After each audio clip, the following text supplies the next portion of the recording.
O HTMX é uma biblioteca JavaScript que nos permite realizar requisições HTTPs de forma muito simplificada, diminuindo drasticamente a necessidade do JavaScript. Mas nesse vídeo você vai descobrir um erro grave que muitas pessoas estão fazendo ao utilizar o HTMX, que pode prejudicar drasticamente a performance do seu back-end. Então toma muito cuidado e assiste esse vídeo para você não cometer esse erro. Vem aqui comigo que eu vou te explicar.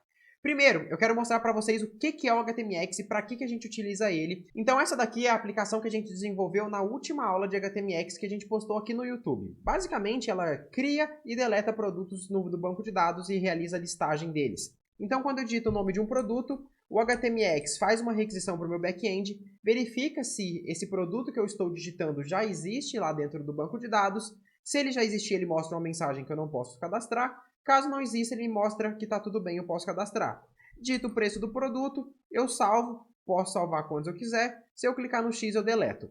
Então o HTMX permite a gente fazer tudo isso daqui sem o uso de JavaScript. Como que ele permite isso? Basicamente, ele nos dá algumas tags HTMLs. Então, no primeiro nome do produto, eu coloco uma tag que no caso seria um hxget, ou seja, faz uma requisição do tipo get para essa URL, que é uma URL que nós temos lá no back-end, lá dentro do Django. Aqui eu passo um evento de keyup, ou seja, no pressionar de uma tecla. Então ele faz essa requisição para o meu back-end e eu falo, olha, o que o meu back-end retornar, adiciona dentro de product out, que é essa div, ou seja, que é essa mensagem que aparece aqui, que é o meu back-end que retorna. Lá no Django, lá no meu back-end, eu vou ter uma URL, que é a URL checkProduct. Essa URL me manda para essa view aqui, checkProducts. A minha view se conecta no banco de dados, verifica se o produto existe e aí, a partir desse if, ele me retorna uma mensagem para que seja exibida pelo HTMX. O outro caso é quando a gente salva o produto. Quando a gente salva o produto, nós temos um botão. Esse botão ele tem um evento de clique. Então, quando eu clico, ele faz uma requisição do tipo post para essa URL e adiciona o produto lá, o que foi retornado pelo back-end, dentro de list products. O meu back-end recebe essa requisição dentro dessa view, recebe os dois dados, salva o produto, pega todos os produtos e devolve todos os produtos aqui em list all products para o front-end de novo. Então, eu quero que vocês separem em um determinado padrão. Independente do que a gente fez aqui, todas as vezes que a gente fez qualquer coisa com HTMX, a gente de fato precisava do back-end. A gente precisava, na hora de buscar o nome do produto, de ir no back-end, verificar se aquele produto já existia, porque somente o back-end podia se conectar com o banco de dados. Para eu salvar um produto, eu preciso me conectar no back-end para que o back-end salve o produto do banco de dados. Para deletar, a mesma coisa. Então aqui, basicamente, o HTMX foi feito para realizar requisições HTTPs de forma simplificada. Mas a gente não pode jogar responsabilidade do front-end para o back-end. O que eu vi muita gente fazendo é algo desse tipo aqui. Vamos supor que a pessoa poderia cadastrar aqui várias categorias para esse produto. E ele queria criar um botão que seria mais categoria. Conforme ele fosse clicando nesse botão, era criado um novo input. Vamos supor que ele queria fazer isso. Qual que é o problema de usar HTMX aqui? O problema é que isso é uma responsabilidade do front-end. Você não precisa do back-end para criar um novo input dentro da sua tela. Você pode fazer com que o Python te devolva aquele input e o HTMX adicionar aqui? Pode. Só que aí você vai estar fazendo o seguinte, você vai estar jogando pro servidor o que era a responsabilidade do front-end. E qual que é o problema disso? O problema é que você vai consumir recursos do back-end, enquanto você poderia estar consumindo recursos da máquina do cliente. Isso vai fazer com que sua aplicação fique mais caro o deploy dela. Pode acontecer de sobrecarga de usuário, sua aplicação acabar caindo, sobrecarga de memória, sobrecarga de CPU, a depender da tarefa que você pediu para o back-end fazer. Muita gente utiliza o HTMX, por exemplo, para validar CPF, CNPJ. Sendo que, para que você precisa do back-end para validar se um CPF ou CNPJ tem os dígitos ali verdadeiros? Quem deve fazer isso é o front-end. Você gasta recurso da máquina do seu usuário e não do seu servidor. Porque do seu servidor é você quem paga. É você quem corre o risco de sua aplicação não ter memória suficiente e acabar caindo. De não ter CPU para fazer todos os processamentos, todas as validações de CPF necessárias e acabar caindo a sua aplicação ficando fora do ar. Então sempre pense, o HTMX é para fazer requisições que você precisa do servidor. Não é para você resolver problemas que eram para ser resolvidos no front-end, ou seja, com JavaScript, para você jogar para o back-end. O back-end vai ficar mais caro, vai ficar mais sobrecarregado, sendo que você não tinha necessidade de fazer isso. E antes da gente continuar esse vídeo, pessoal, eu quero avisar vocês que do dia 5 a 12 de agosto vai rolar um curso gratuito de Python e Django, onde nós vamos desenvolver uma aplicação completa utilizando a linguagem de programação Python e o framework Django. Vai ser essa aplicação que vocês estão vendo na tela para conectar startups a possíveis investidores. Para você ter acesso às aulas desse evento, que é 100% online, 100% gratuita, com certificado, você precisa realizar a sua inscrição na País Tech Week 11.0.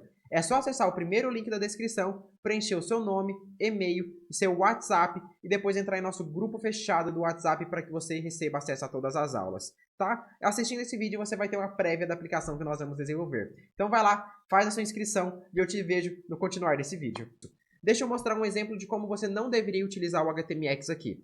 Então basicamente, eu vou criar aqui uma cópia desse botão, vou dar um Ctrl C, vou dar um Ctrl V, e agora eu tenho um botão. Esse botão, eu vou colocar um mais aqui, categoria.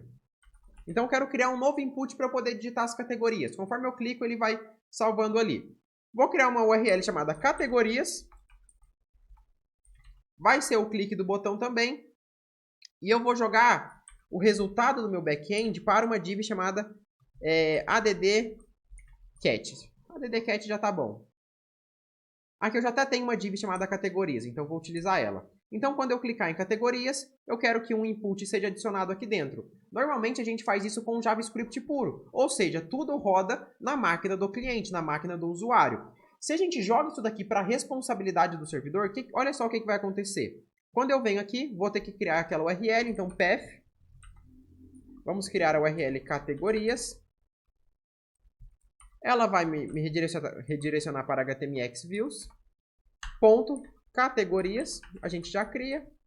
Vou dar o name aqui de categorias.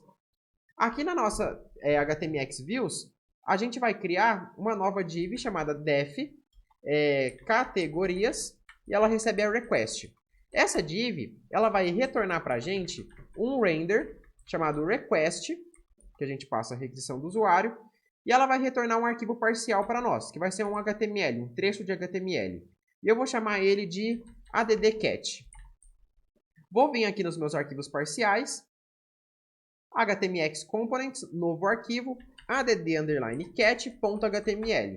Agora eu vou vir aqui, criar um input, jogo para o meu text aqui, vou colocar só uma classe aqui para ele não ficar tão feio.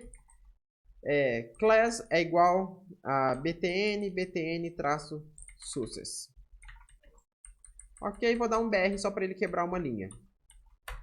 Ok, vou vir aqui. Agora, quando eu clicar em categoria... Vixe, o que ele fez aqui? De categoria. Categorias. Ele criou um input. Deve ser algum CSS que eu tenho. Deixa eu ver. Coloquei aqui. btn-success. Se eu tirar isso aqui... não ficou verde.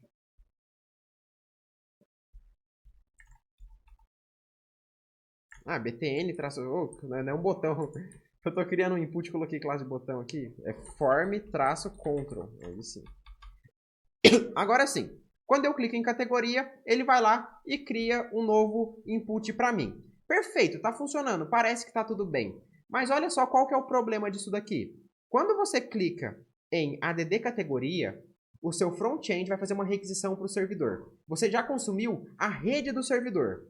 Quando o Nginx vai ter que processar essa requisição, então você já está consumindo o recurso do próprio Nginx para ele gerenciar a carga, mandar essa requisição para o Django. Beleza, o Django vai ter que armazenar um monte de dados, porque não é só a requisição. Na requisição vem o IP do usuário, vem o navegador que ele está usando, vem todo o request dele. Então você já vai gastar memória pra caramba.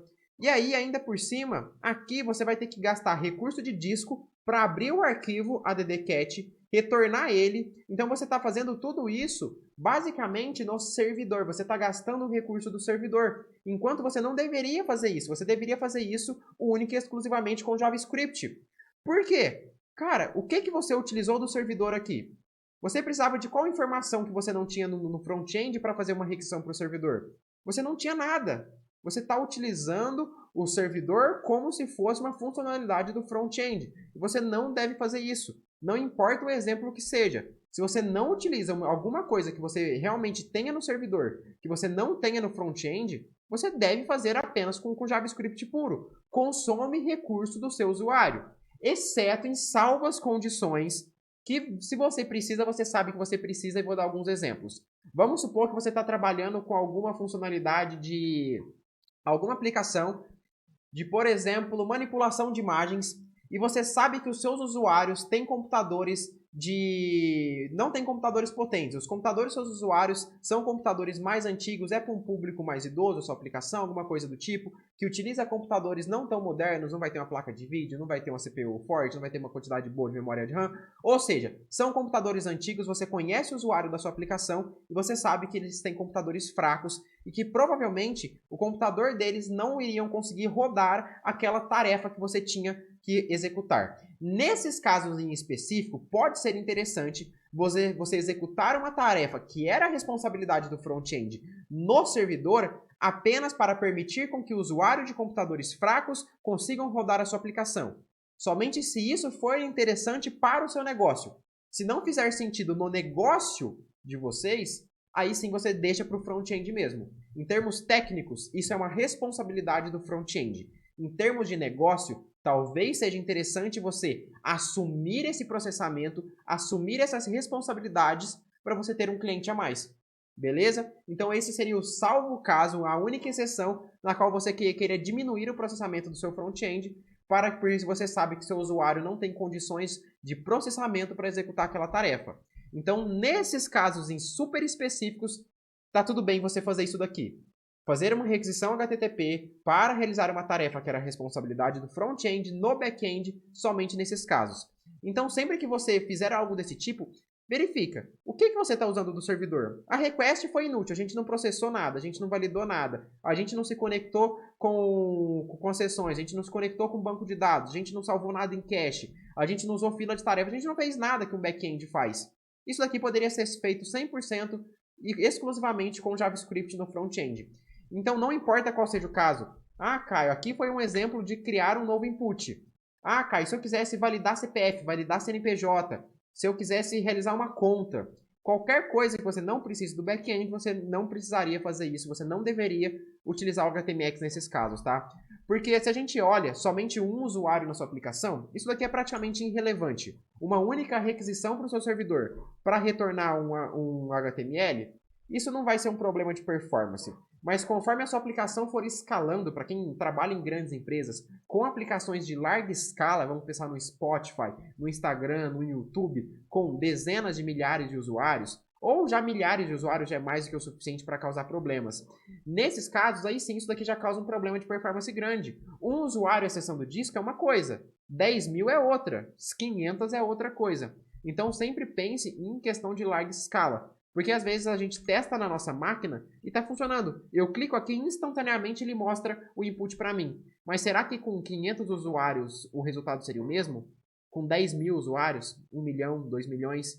Aí sim que você tem que se fazer essa pergunta. E aí, nesses casos, você iria ver o seu back-end sofrer. Ou você teria que contratar mais recursos. Se você paga em plataformas como o Railway, que você paga de acordo com o uso, ficaria cada vez mais caro, sendo que você poderia economizar valor em servidor ali. Certo, pessoal? Então é isso. Eu agradeço a paciência e presença de todos vocês.